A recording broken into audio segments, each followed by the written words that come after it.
All right, let's get started on our 14.3 practice problems. So we are going to skip down here to question 4. So first of all, our instructions for 4 and 5 are to find the missing coordinates and tell what the point represents. Okay, so my missing coordinates on 4 is right here. So there's my points, but I have to identify what my x is and what my y is to find that ordered pair.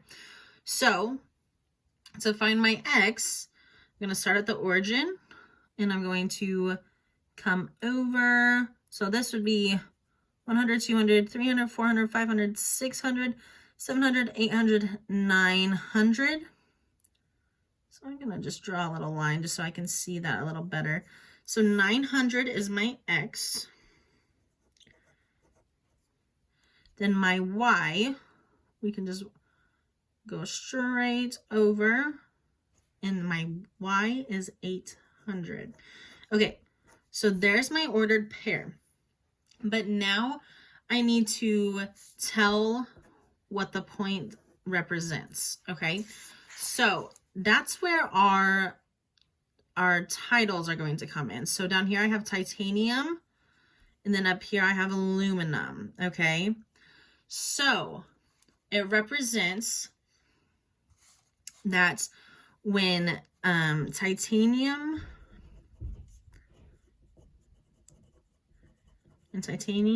is 900 degrees Celsius, aluminum is, and I'm going over the other problem, 800 degrees Celsius. So that is what that represents. Okay, so let's take a look at 5. So my missing point is right here. Okay, so I need to find my x and my y, my ordered pair. So for my, it looks like we're counting by 50s. So 50, 100, 150, 200. Lines right up with that 200. So my x is 200. My y, draw this line so we can see. So let's see, 50, 100, 150.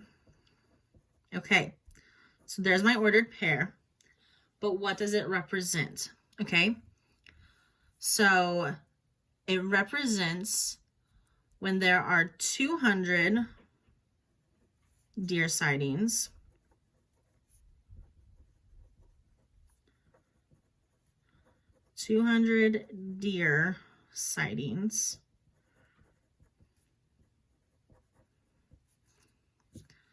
there are 150 elk sightings. Okay? All right. So for exercise 5, find 2 other points on the line. Then graph and label them. Describe the relationship between deer sightings and elk sightings. Okay. So we just need to find 2 more points that follow this trend. So our first one is 150. Our next one is 200, 150. So we just did that. So we could throw one in there. Let's see. I'm thinking 550. So here's 500. Let's look at 550 to 500. You could throw one right there. So that would be, like I said, 550 to 500. That would be my ordered pair. All right, let's do one more. I'm going to throw one kind of in the middle here. Let's do 450 to 400. So 450 to 400. So those are 2 more. And so it would be the same thing. So when there are 450 sightings of deer, there are 400 sightings of elk. So same thing with that. Okay. So let's continue on. So graph the points in the table on the grid at the right. then draw a line through the points. Okay, so remember my time represents my X. My pages red represent my Y. So I'm going to have an ordered pair of 120, 240, 360, 480, and 5 100. Okay, so I got all that information from this table up here. So now I'm just going to plot them. So 120, remember this is X, this is Y. So 1 right here, 20, okay, 240, kind of starts becoming a pattern, 360, 480, 5 100. Okay, so we just plotted all of them. Now we're going to draw a line through. Try to get it as straight as I can. All right. So now I have my points plotted.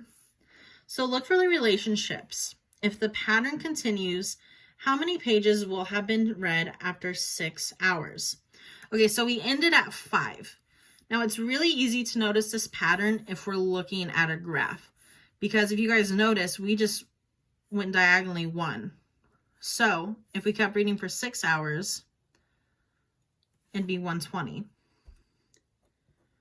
So 6 hours equal 120 pages. Okay, so we can extend that graph. All right, onward. Number 9. Suppose you have a graph of speed that shows a lion can run 4 times as fast as a squirrel. Name an ordered pair that shows this relationship. What does this order pair represent? Okay, so basically I'm just picking a number, a random number, and then multiplying it by 4, and that's going to show my relationship. So let's keep it easy. Let's say I pick 3. So I'm going to make my X 3. So now I'm basically just taking 3 times 4. That's going to give me 12. So my 12 is 4 times 3. Okay, so now what does this represent with the information we have? So the lion, remember they run the fastest, so the lion can run 4 times. 12 is 4 times 3. So the lion can run 12, well, let's just do miles per hour.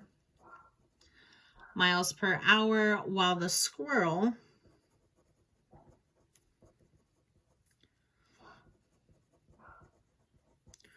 runs 3 miles per hour.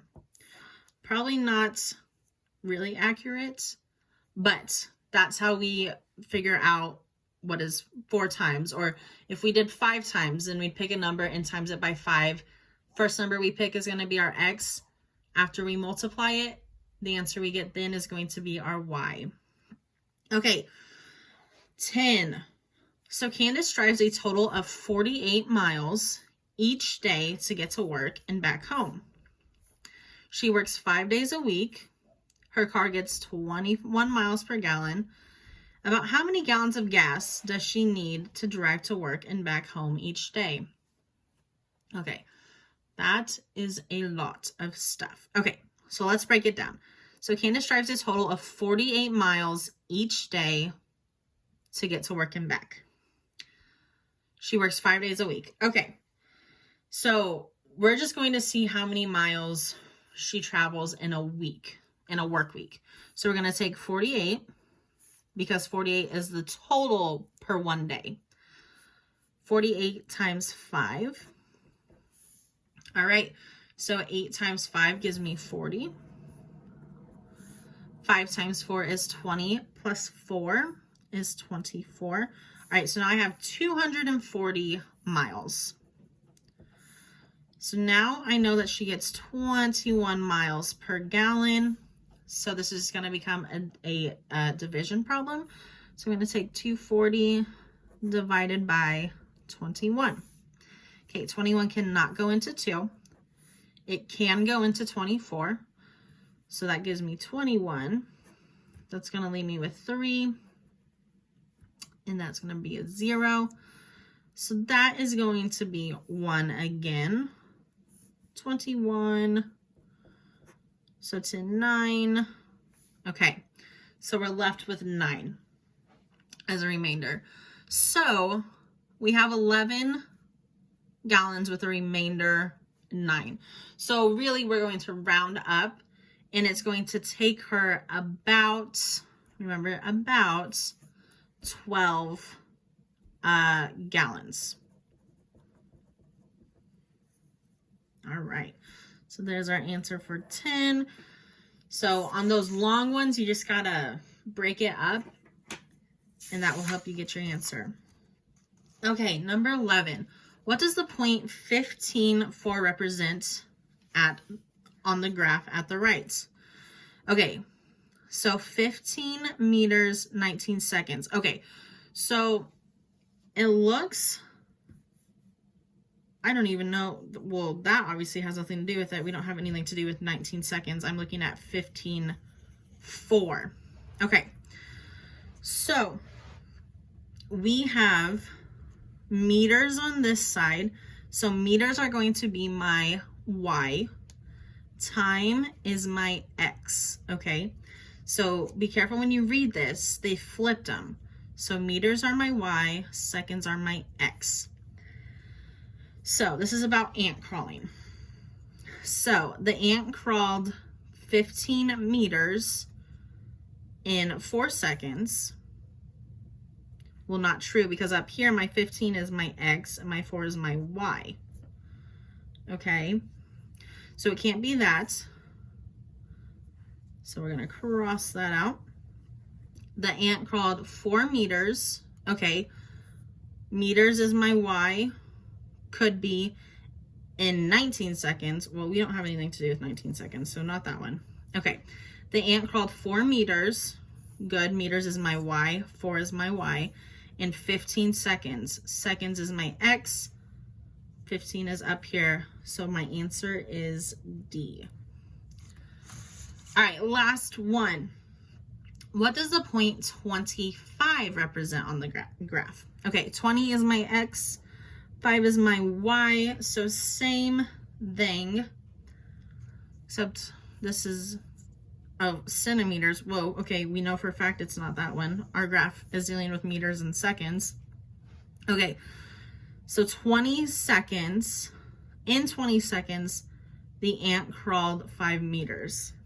Okay, well, 20 is my x. Seconds is on my x-axis.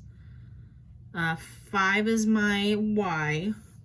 Meters is on my... Okay, this one's looking really good right now. This is looking promising. But let's check the other ones just to make sure. So in 5 seconds, well, 5 is my y. Nope, doesn't represent that. In 5 seconds, starts the same. All right, we were right with B. All right, that is it for today. Do your practice, buddy. Let me know if you have any questions. Keep working hard. You guys are rocking it.